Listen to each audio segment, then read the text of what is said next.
तर एकीकडे पडलेले बाजारभाव आणि दुसरीकडे वातावरणातील बदल, त्यामुळे कांदा शेतातच सडण्यास सुरुवात झाली आहे। यामुळे बळीराजा आता चांगलाच चिंतेत सापडलाय। कांद्याच्या शेतातून शेतकऱ्यांच्या व्यथा जाणून घेतल्यात आमचे प्रतिनिधी अभिजित सोनवणे यांनी। पाहूया।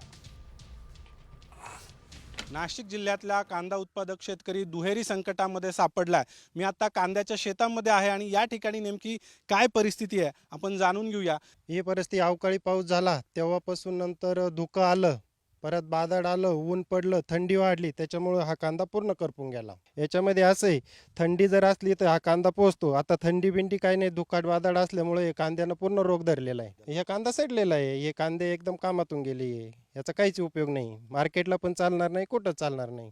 काय होऊ शकतं, 20 क्विंटल कांदे जर निघले ते 1200-1300 रुपये जर गेले तर लाख रुपये त्याला खर्च केलेला आहे, तर 20,000 रुपये होणार आहे आम्हाला। याच्यातून काय खर्च निघणार आहे आमचा याच्यामध्ये, सांगा काय खर्च निघणार आहे? खर्च बियाण्यापासून ते आपल्याला काढणीपर्यंत ते पूर्ण खर्च 1 लाख रुपयापर्यंत जातो पूर्ण।